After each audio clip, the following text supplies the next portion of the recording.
It's also reported in the Observer that you were in talks with Lucha Underground, but the deal couldn't get done.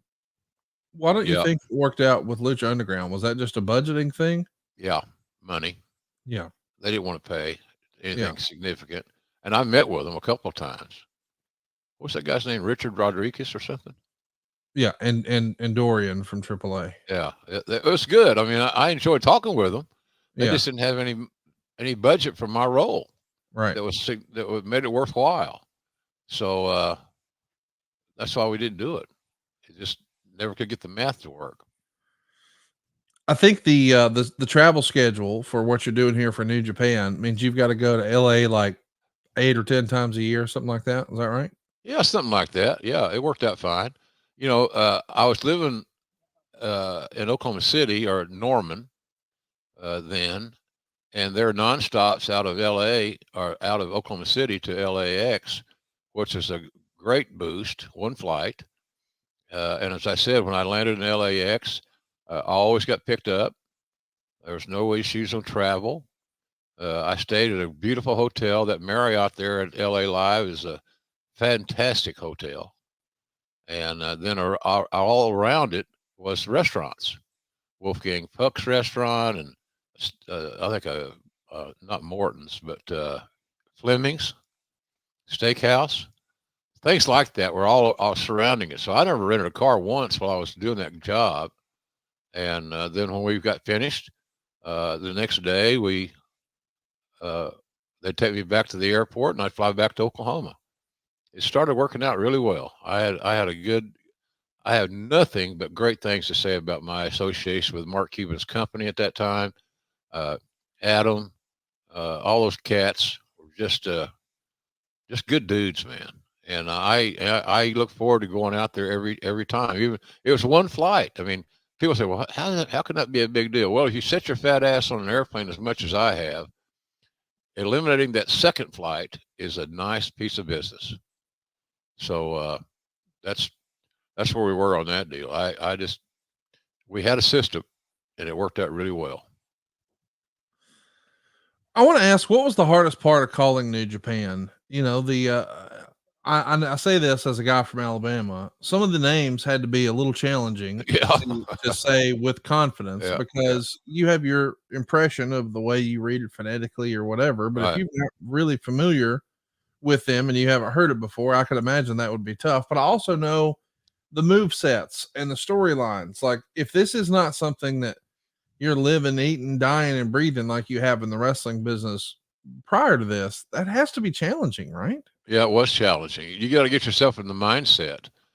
You got to put yourself in the arena that your voice and match is over from, and that's always daunting.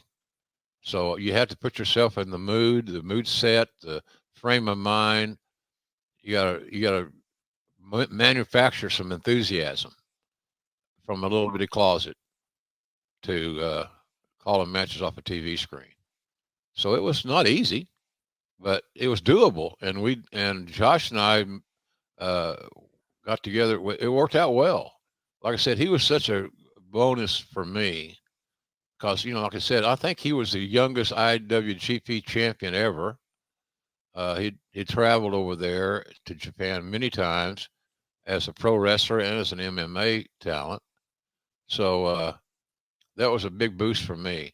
We needed somebody that had Japanese wrestling product knowledge that I did not have, that I was trying rapidly and frantically to gain, but it was going to take a little bit of time until I got everything done. I'll give you an example. You talk about the names. See, all along, I thought the guy's name was uh, Kinsuke, uh, and, and Instead of Shinsuke, you thought it was Shinsuke. yeah, Yeah. that's how it's spelled. Yeah. So things like that, you got to get past. Right. Yeah, Shinsuke and not Shinsuke. Yeah. My bartender at my favorite watering hole was watching AEW when Takeshita made one of his AEW debuts on TV, Yeah. and he called him Take Shitta. And it's like, no, close. That's not it. Yeah. Takeshita. Hey, that kid's going to be a star. He is absolutely. He reminds me of a young Inoki, long, tall, 6'2" or 3. He's a big boy. He is, and he's got a great aptitude for the business. He's another one of those students of the game. And the more of a student of the game you can become in your selected vocation, the better your chances are for success. This kid's going to be very, very successful. He's already successful, but he's getting better and better all the time. He's got that size too that's good. But he's a special talent. There's no doubt about that. Tony Khan's got lucky on that one, or anybody else would be lucky as well if they signed him because he can play and he's working on his English and doing the things that you want guys to do when they're in that ballpark. Where English is not their first language. But he's a player. He is a player, and I don't know where his future will end up being. I have no idea. I don't know if anybody does, but he's got great success apparently, as far as I'm concerned, waiting on him. Did you want to call the New Japan shows live, or did you like the system they had? Do you think it would have been better if for some reason you could have been in LA and call it live? Does being live add to it or no? Yeah, absolutely. It helps you get your mind right. It helps you, get prepared better. It's no different than, going and doing a football game from a studio as opposed to being on the game site. It's just a different feel. And it radiates in your body. At least that sounds over dramatic, but that's how I looked at it. So, yeah, I love the live feel. That's why it's fun going back and like last night as we record this Yeah. at Daly's place. We were a live crowd, a lot of folks were there. The place is pretty packed, and they made a lot of noise. They were there to have fun, and they did. And let's not forget, to the credit of the staff, the crew, the talents, it was cold. It was chilly, but everybody worked hard to work through it, and all of a sudden you forget that it's cold.